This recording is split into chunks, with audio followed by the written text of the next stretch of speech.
So where are the most affordable places to live in Florida in 2023? Let's break this down. So we're going to cover the location, the median sales price, and also the general area and what it has to offer. Hey, my name is Maciek Zaremba. I've been a licensed real estate agent since 2004 in Florida, and I've lived here since 1992. Let me guide you through this journey of finding the most affordable beach towns or beach cities in Florida. And let's not forget about value, because the price isn't everything. It's also about the location. So we're about to get started, but let me just remind you that the really popular places like Sarasota, like Naples, like Miami, those places get so many visitors, and those visitors buy. Hence, the price is usually higher in those areas. But there's plenty of places in Florida that are not only affordable, but also offer a lot of things for you to do. So let's get started. Okay, starting in at the most expensive of the cheapest places is North Miami Beach. Population is right around 42,500 and the median sales price is $452,500. The good news is it's only 11 miles to Miami. So North Miami Beach is the northern suburb of Miami. It's located in Miami-Dade County off the Atlantic coast. And it offers a variety of cultural attractions, entertainment, recreational attractions. So let's go over everything. I'm just gonna start off with the bad. The bad part is crime. So unfortunately, the crime rate is a little higher than the average here in Florida. In fact, just the average in South Florida as well. Unfortunately, the chance of becoming a victim to a crime is 1 in 30. And the median sales price is a little higher, but it is the Miami greater area. So for that area, it is a cheap price, but also for that area, the crime is a little bit higher. Now that does not mean you are going to have a problem, but what does North Miami Beach have to offer? Well, for the cultural element, the area has a beautiful Spanish monastery. It was actually built in the 12th century and then moved over, it was disassembled and moved over to North Miami Beach area. And quite frankly, this is amazing. You have to go check it out. And if you're a nature lover, go to Oleta River State Park, which is a hotspot for outdoor enthusiasts, the nature lovers, any kind of amateur photography and bird watching and so on. There is a beach, there's kayaking, great for riding bicycles and paddleboarding. It's truly just a wonderful place. Okay, number 9 is Lake Worth Beach. Population 42,200, right around 400,000 median sales price, and it's only 64 miles to Miami. So, it's gonna be a little bit over an hour drive to get there. Lake Worth Beach is located among the Miami metropolitan area, where over 6 million people live. So the average price per square foot is only $250, which is pretty low for the entire state of Florida. And Lake Worth Beach has a tropical climate, and the demographics are 45% Hispanic. So if you are Hispanic, this might be the great place for you. And some things to do, of course, is Lake Worth Beach. It's a wonderful beach out there. Also, there's a cute and cozy downtown area. And if you're a nature lover, visit John Prince Memorial Park, Bryant Park, and check out Lake Osborne. And there's also a large pier for fishing and sightseeing in general. Okay, and the 10th cheapest beach town is actually Clearwater, which is now on the Gulf Coast. The population is 118,000 people, so it's much larger than these first two that I mentioned. Also, the median sales price is only $375,000. As you're seeing, we're getting lower and lower on these price points.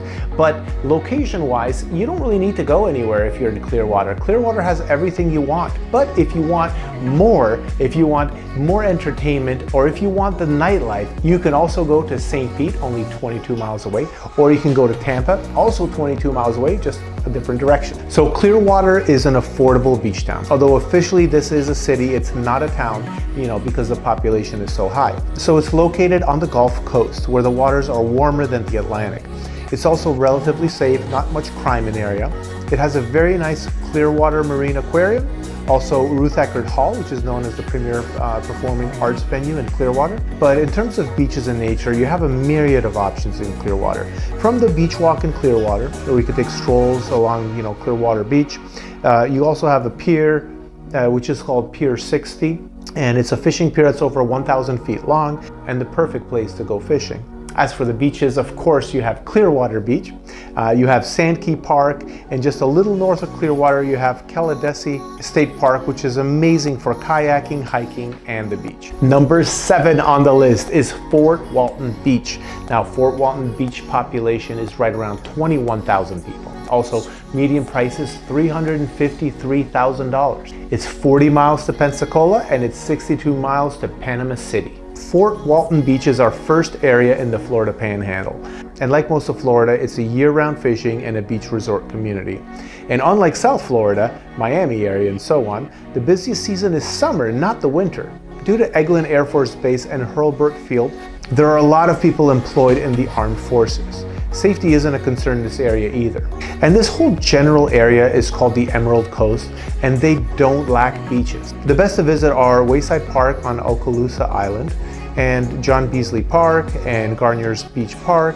But as a visitor to Fort Walton Beach, you'll also find Wild Willie's Adventure Zone, which is perfect for the kids. And Fort Walton Beach is full of rich history. Check out the Emerald Coast Science Center, the Camp Walton Schoolhouse Museum, Indian Temple Mound Museum, and the Emerald Coast Convention and Visitor Center. Now let's go to number 6, which is Vero Beach. And Vero Beach is a really small town. It only has 16,700 people in terms of population. And the median sales price is $340,000. It's 34 miles to Port St. Lucie and 81 miles to West Palm Beach, where there's a lot of action happening. Vero Beach is really like a quiet type of place. So if you wanted like kind of chill out and have a nice quiet vibe, then this is a good place to consider. And also it's a great value when you consider the pricing because of the lack of crime and also because of all the beaches. Of course, there's Vero Beach, South Beach Park, Sexton Plaza Beach, and also the Humiston Park Boardwalk. Also, check out the Vero Beach Museum of Art, the Pelican Island National Wildlife Refuge, the McKee Botanical Garden, and the McLarty Treasure Museum. On to number 4, Tarpon Springs, Florida. Back to the Gulf Coast of Florida, where I live. I live in Sarasota, actually. This is just about an hour and a half north of me. So Tarpon Springs also has a really small population of only a little bit over 25,000 people. And the median sales price is just a little over $332,000. It's only 31 miles to Tampa. So you want action, you want to see some baseball games, you want to see stuff, you want to go to events, it's literally like 40 minutes to Tampa. And safety is not a concern in this area either. Check out Sunset Beach, Howard Park Beach, and also take a trip to Anclote Key, which is a preserved state park. So it's actually 3 miles out in the Gulf of Mexico and accessible only by boat. It's a natural habitat and has lots of birds, beaches, and lots of things to do. And don't forget that Tarpon Springs is actually really close to Clearwater. So if you just go a little bit south of Tarpon Springs, maybe 20-30 minutes, you're in Clearwater, and then you have a lot more to do and also accessibility to all the Clearwater beaches. And number 4 is Melbourne, Florida. Melbourne has 84,700 people, and the median sales price is a little bit over $316,000. It's only 72 miles to Orlando, so just a little bit over an hour. That's the closest large city to it. And Melbourne is located on the Atlantic coast. The price is very affordable and getting to the beach is really quick. So when you're in Melbourne, make sure to visit the Brevard Zoo, because not only is it a zoo, it also has kayaking tours and zip lining, which is kind of cool for a zoo. And the art lovers should check out the Old Guy Arts District. You'll know you're there when you see all the murals by local artists on the side of the buildings, most of which are done by residents in the area. And for the nature lovers like myself, check out Manatee Cove. It's located on Merritt Island. It's almost 30 acres of prime manatee habitat. So it's a perfect place to view this delicate creature. And while you're in the area, check out the Kennedy Space Center. This has been ground zero for the United States space program for decades, if not generations at this point. And as for the beaches, Melbourne and Paradise beaches are among the most popular. The beaches are free, they're laid back, and family friendly, not the regular hustle and bustle a bit down south in the Miami area. Number 3, Deerfield Beach. Population is over 86,000 people, and the median sales price is $288,000. Now we're under the $300,000 price point. This is really becoming affordable. Deerfield Beach is on the Atlantic coast, and it's really well situated in terms of location.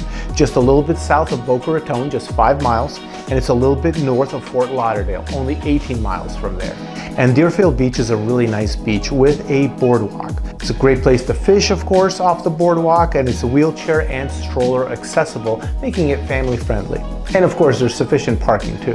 And what's really unique about Deerfield Beach is that they have Quiet Waters Park. It's a natural oasis of over 400 acres. It has multiple lakes, great for boaters, fishermen, and nature lovers. Plus, Splash Adventure Water Park is a park where you can take your young kids in the area, and it has basically like a little water park. And if you're a water skiing enthusiast, get this, there is Ski Rixen. This is a water skiing park with no boats. They have these lines, and the lines pull you, and there's jumps and there's ramps and all types of stuff. What a unique concept for the area. Okay, down to number 2 on the list is Pensacola, Florida. 53,700 people live there, and the median sales price, $270,000. Guys, this is getting good. Wait till you find out number 1. Pensacola is actually in the panhandle of Florida, and it's only 58 miles to Mobile, Alabama. Pensacola has quite a bit of things to do and has an international airport also, so it's really easy to get in and out of. So let's start with the beach. Pensacola Beach has white sugar sands. It's about 8 miles long, and at the widest point, it's 1/4 of a mile. And if you're a history buff, Pensacola is a really good place for you. Go check out the Pensacola Lighthouse. So there's a stairwell that goes up, and you can go all the way up to the lighthouse. It's really neat. And this lighthouse was built in 1859 and offers a lot of education about the maritime history of Pensacola. Also, visit the historic Pensacola Village, and you can even get a guided tour of the rich history. Now, for the nature element of Pensacola, visit the Gulf Islands National Seashore. It is a pay-per-vehicle type of admission, so it's great for families or small groups of people. Also, check out Fort Barrancas. It was built in the 1840s. It's almost 200 years old. And another cool thing to do in Pensacola is the pedal trolley.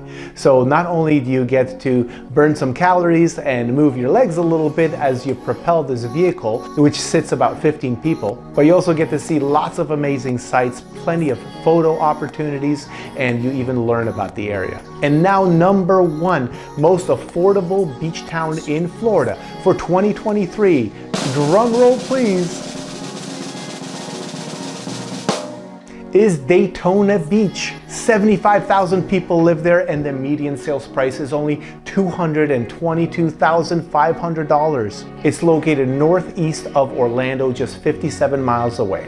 And as for the beaches, Daytona has over 20 miles of scenic beaches with lots of lodging and dining opportunities. And of course, Daytona is best known for the Daytona 500, taking place every single year in the month of February. So if you're planning on visiting during that time, please book accordingly, way ahead of time.